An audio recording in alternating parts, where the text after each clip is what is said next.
more troubling are claims circulating online that the First Lady may have personal knowledge, yari ka dito, Risa Araneta Marcos, of the circumstances surrounding Mr. Tantoco's death.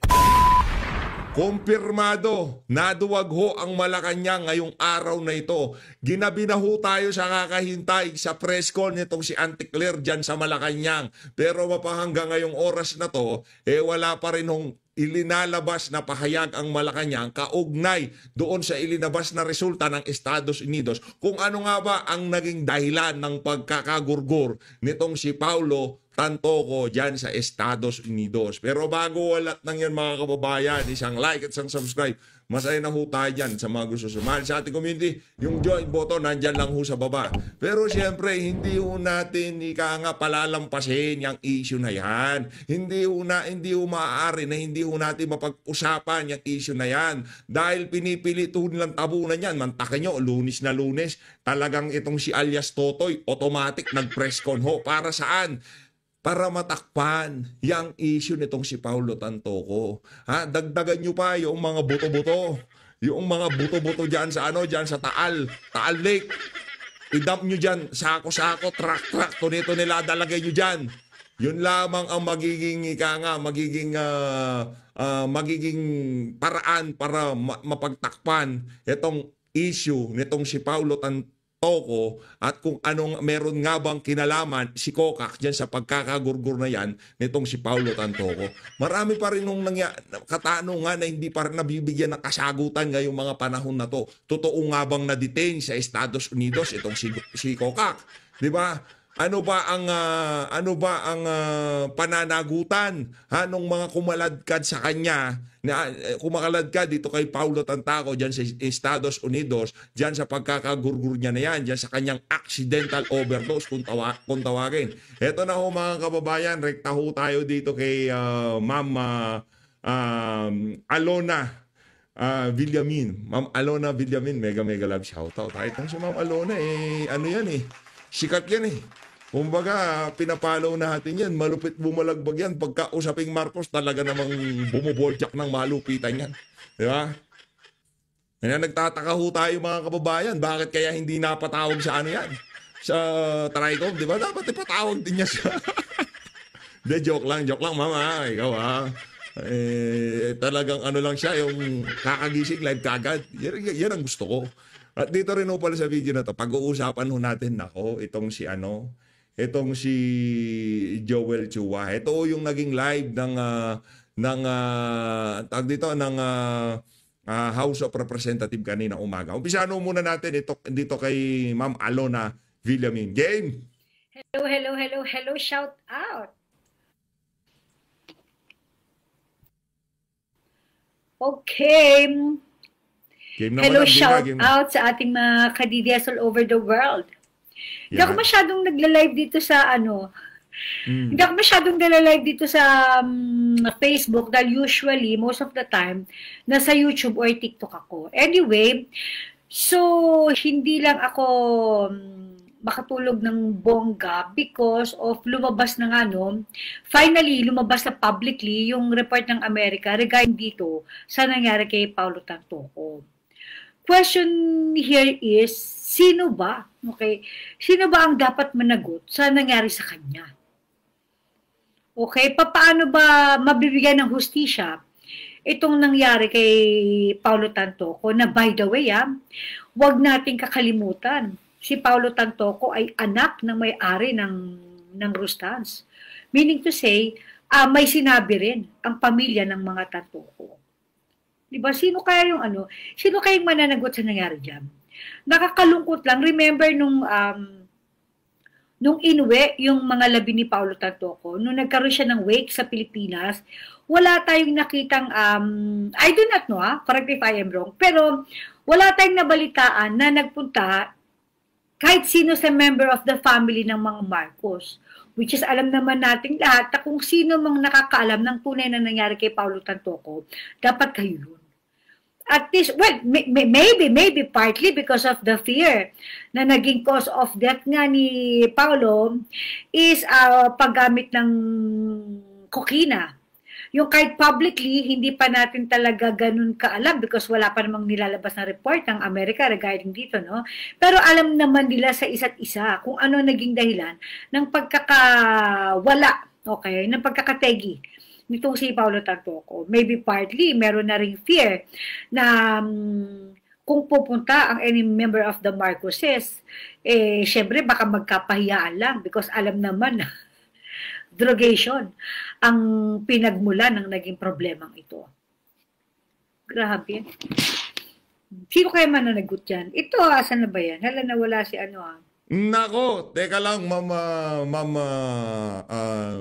pangalan nito? Ma'am Alona, teka lang ha. Matindi ito Ika nga nagsalita na ho itong si Manggagamit ha, kaugnay dito sa issue na to. Yan ang sinasabi namin, Sen Aimee. Dapat talaga, pagka kailangan mo na magsalita ka na, di ba? Wala ka na maraming che-bure-che, ika nga. Pagka merong lumabas na malaking issue, kasi kapatid mo presidente, nagbibingi-bingihan, nagtatanga-tangahan, di ba? Yung kapatid mo dito sa issue na to. Ayun na nga mga kababayan, naglabas na ho ng statement itong si Senator Amy Marcos kaugnay dito sa trahedya, dito sa skandalong kinasasangkutan di umano ng kanyang hipag na si Lisa Araneta Marcos. Ito ho ang official statement nitong si Senator Amy Marcos. Yan. Palakpakan muna natin bago natin umpisa ang pag-usapan. Yung statement na yan ni Mangga. Di ba? Ito. Matindi ho ito. In recent days, reported have circulated online in various public forma that the untimely death of Mr. Paulo Tantoco on March 8, 2025 in Los Angeles was caused by Coca-Cola effect. Some report further suggest that Mr. Tantoco was apparently part of the entourage of the First Lady Lisa Araneta Marcos, who was in Los Angeles at that time to promote the Manila International Film Festival.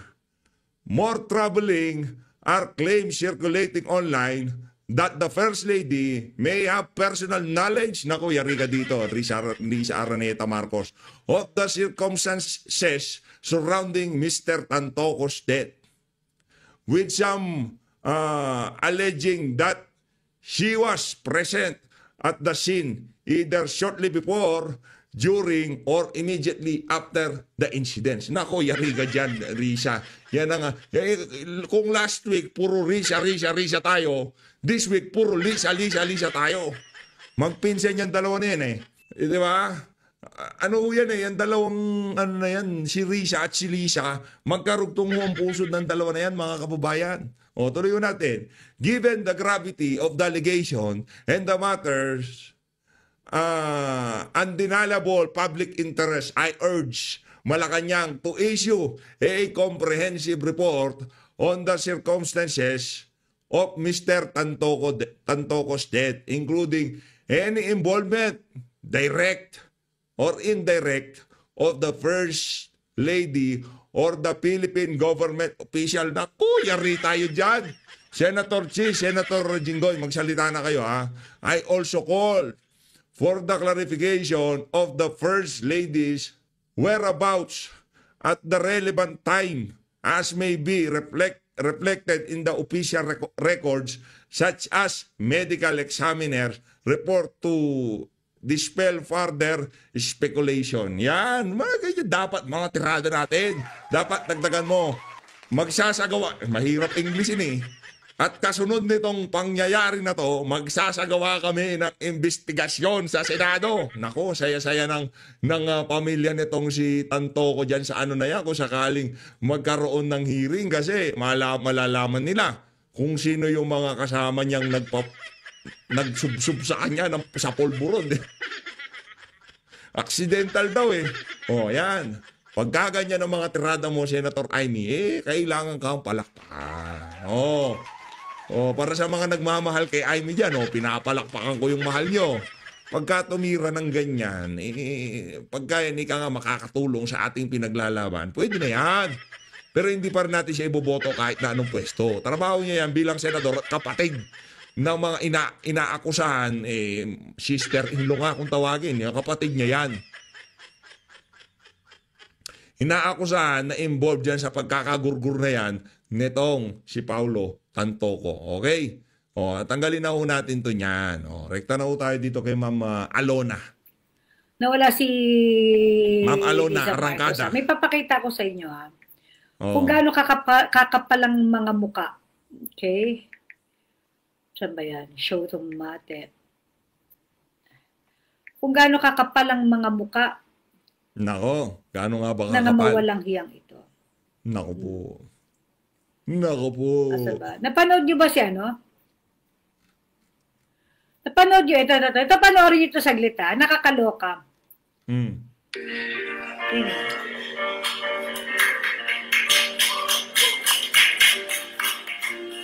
Ayun, ang lola mo. Relax na relax. Palong-palo. Oh my God. Oh my God. Oo. Lakas ah. Oh my God. Sarap. Sarap ng dati nga yung feeling niya lumilip. Oh, heavy. Heavy, Paulo. Hindi lang yan, siyempre, akala mo naman, madam, ikaw lang merong ganyan. Ito ako, gusto mo ba gulatan, oh? Ito tayo gulatan, oh. Oh, dito tayo kay Charis. Charis, oh. Paano magulat si Charis? Paano magulat?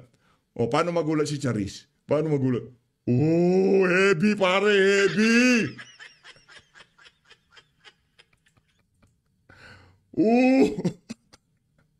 Hindi ba?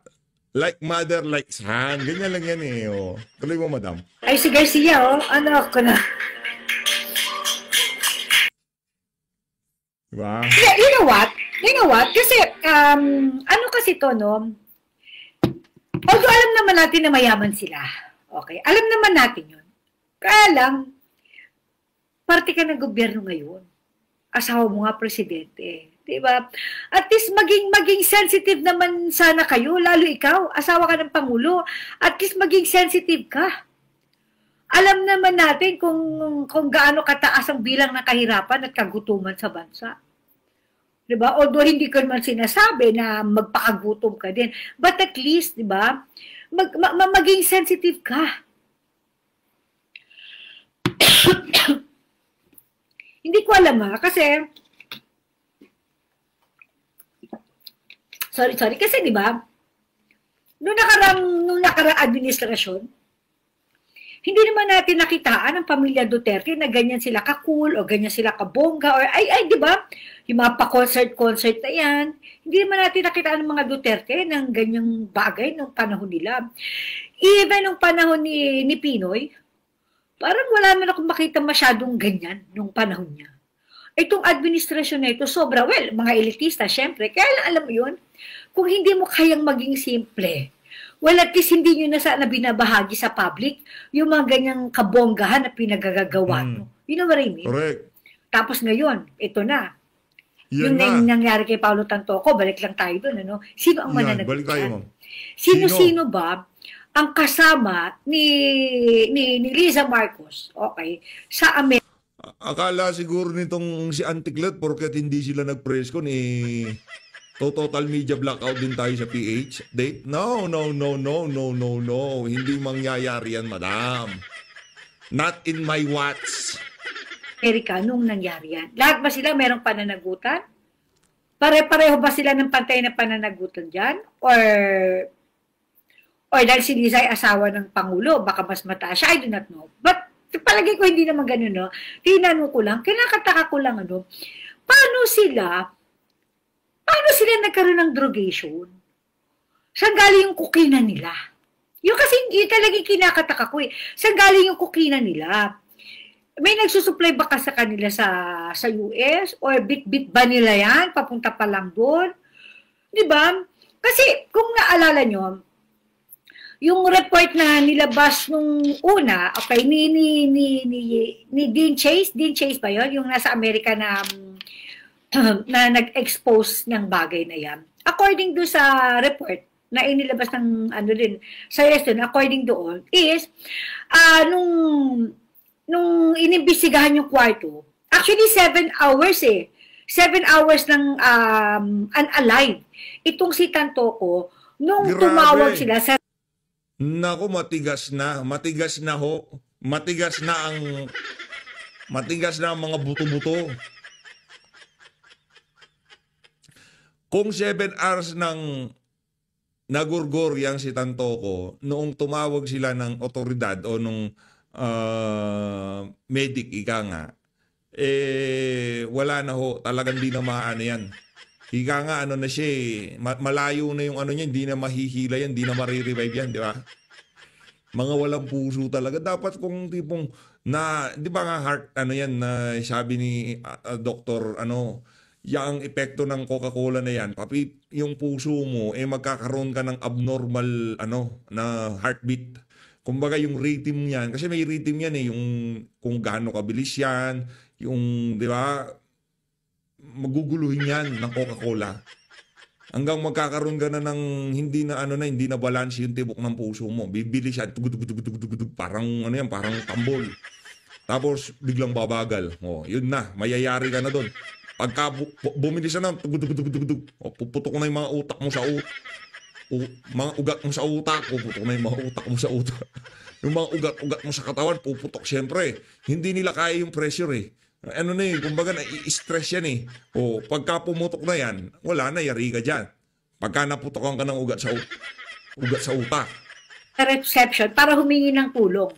Para nga makuha na si Tantoco doon. Dahil nga syempre, matigas na, di ba? Dahil nga unalive na So, nung inimbestigahan yung kwarto, sandamakmak na puting substance daw ang nakita according sa mga US police officer. Pagkatapos, merong different kinds of mamahaling alak. And, ang naloka ko, at saka may mga plastic may mga sachet na plastic daw. Crystalline Moreno, hello to you, thank you so much. Meron daw mga crystalline, meron daw mga plastic na maliliit, mga sachet. And, ang naloka ko, merong rolled bill. Alam mo yung binilot na perang papel, dalay, ganun. Kasi naalala ko, yung anak ni Ninyong Mulak, di ba yung anak ni Ninyong Mulak, nagkaroon siya ng issue ng ganyan na di umano'y, pinag-take daw siya ng drogation nung dalawang bading na di umano'y ng nag-sexual harassment sa kanya. Okay? Hindi ko alam kung alam yung issue na yun. Sinabi rin ng anak ni Ninyong Mulak na yung 500 bill daw, binilot daw, tapos ginamit pang singgot nga. Kaya nung sinabi doon sa police report sa Amerika na doon sa kwarto, kung saan nandun sila Liza Marcos, meron ding nakita na binilot na pera. Diba? And now, ewan ko, kagabi ba lumabas? Yung final report, okay, ng Amerika dito sa cause of death. Kasi yung una, allegedly, cause of death is overdose daw ng drogation. Allegedly. But now, ito na, kumpirmado na. Kinumpirma na, inilabas na ang balita na, alright, ito cause of death, cocaine effects. Okay, cocaine effects. Ayan Medical Examiner County of Los Angeles. Ito makikita nyo ito. Available na naman ito sa public. Available na ito kaya makikita nyo na ito. Tama yan, parang di ko makita LS sa YT mo. Hindi nga ako Hello Richard Pangan, thank you so much. Hindi nga ako makapag-live sa YouTube kaya nandito ako sa Facebook, my God. Kaya nga sa YouTube, puro lang content ang nilalagay ko. Mga video, hindi ako makapag-live doon. I do not... Huwag kang mag-alala, madam. Ito nahihirapan kayo. Tutulungan kita siyempre. Ganyan kita kamahal. Ma'am Alona. Ma'am Alona, baka naman. Hindi, joke lang. Joke lang baka kalanto si Ma'am Alona. Joke lang yun. Kayo naman. So why? Hindi na kayo mabiro. Anyway, ito, di ba? Ayan Alright, asan ba yan? Cause of death. Tomata. Case number 202504377. Okay. Open, case status open, body status released, sex male or rate Asian, place of death, hotel, manner accident investigator, dito ka ng tuka, okay. Cause of death, ito, cause of death, ayan. Kita nyo? Cause of death, ang dumi ng kuko ko, my God. Ito, ayan, cause of death. Cocaine effect. Alam mo yun? So, yun talaga yung naging dahilan ng pagkategi nitong taong ito. So question here is again, sino ang mananagot? Kasi kung ang crime ay naganap sa Amerika, so yung yung trial of course, at saka kung mapaparusahan man sila, sa Amerika na din yan. Sa Amerika na rin sila ikukulong. Mamay Kadyo, hello to you. Thank you so much. Sabi ni Cristalyn Moreno, major stream, ilabas nyo na. Yan, wag kayong bulag, bingi-bingihan. Well, that is maybe one of the saddest part ng nangyayari ngayon sa Pilipinas. Dati, tatatandaan nyo, dati ang mainstream media, kagalitan ng galit sa mga Marcos yan. Sila nga yung naging sobrang dahilan o malaking naging way para maisakatuparan ng liberal yung ginawa nilang propaganda laban sa mga Marcos during Ngagba's Father's Time. Remember? Tapos ngayon, di ba? Bati-bati na ulit. Kasunduan. Sabi ni Miss Crisel, dagdagan nyo pa yung buto ng bulalo sa taas. Damihan nyo! Damihan nyo yung mga buto-buto dyan. Ako, gusto ko madaming buto. Di ba? Maglagay kayo dyan, tonelada. Pero kahit nilagay nyo dyan, truck. Hindi nyo pa rin mapagtatakpan itong issue na to. Kasama sa entourage ni Lisa Cocac, yan si Paulo Tantoco. At di umano, nako.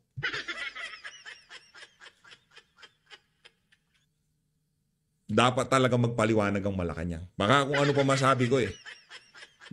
pa masabi ko mayari ako dito.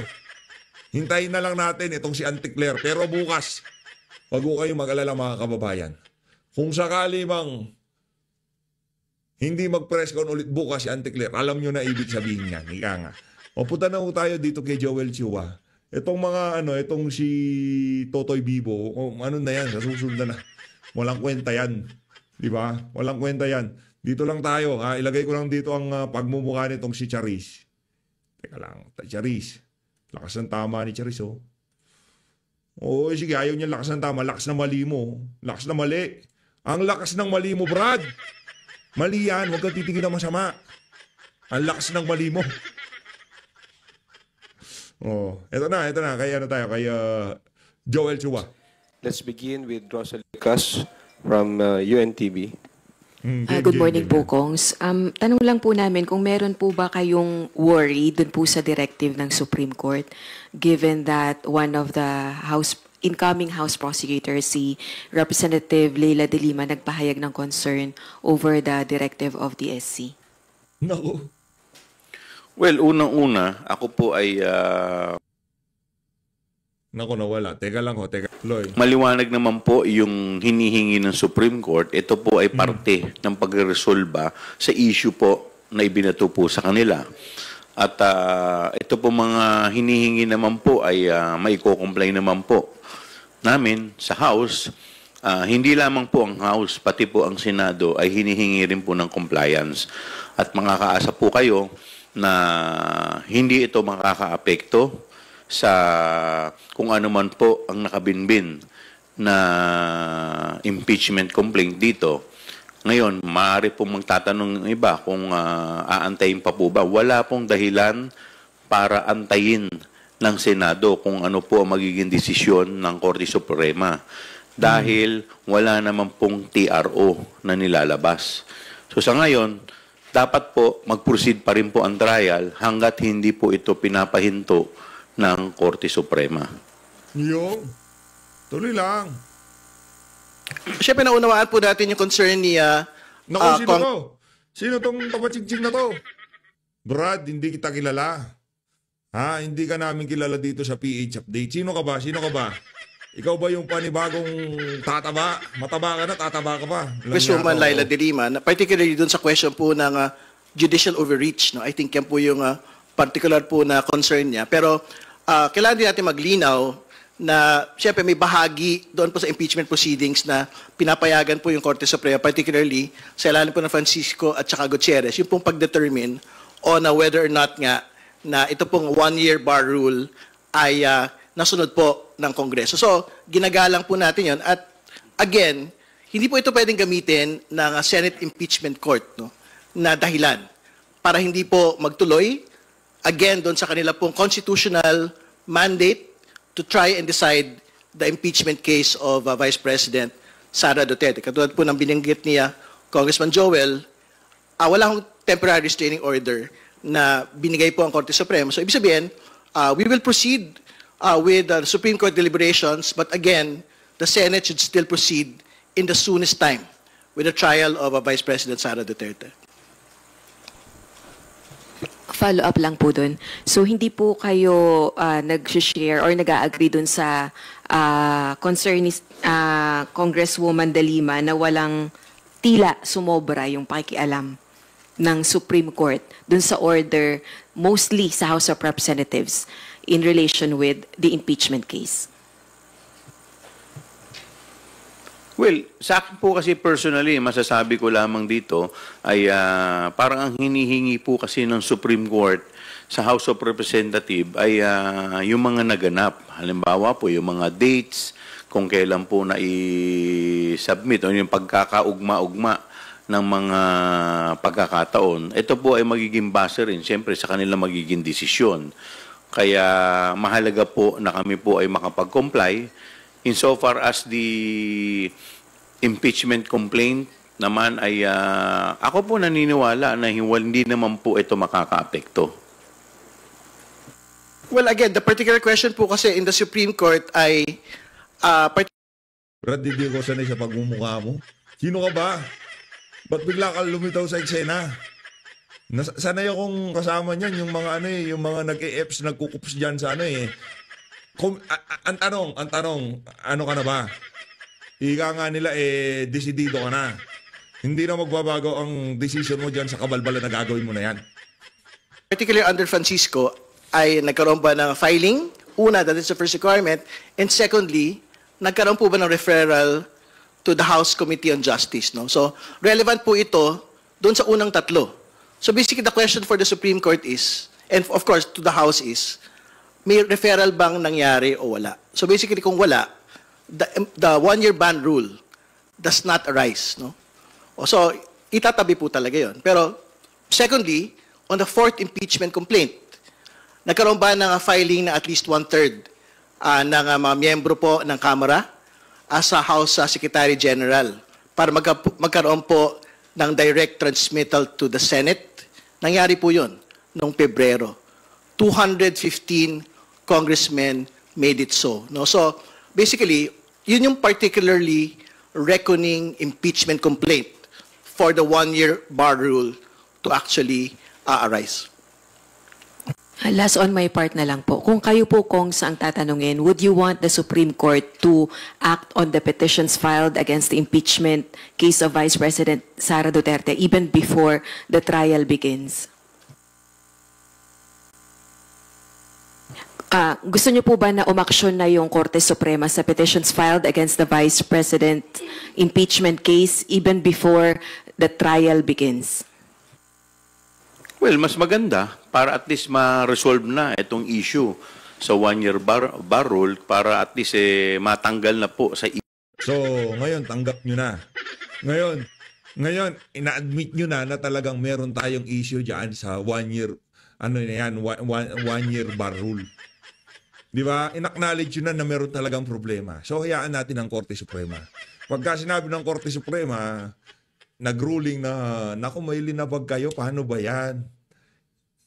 Kailangan itigil ang impeachment. Dahil in the first place, at tayo hanggat maaari, ilalabas natin yung mga video na yan. Ipapaliwanag na natin sa bayan ng Pilipino. Isiset na natin, kukonditioning ko ng utak ng mga kababayan natin dito. Wag ko kayong magtaka kung sakaling maitigil ang impeachment na yan. Kasi meron hong linabag ang House of Representatives.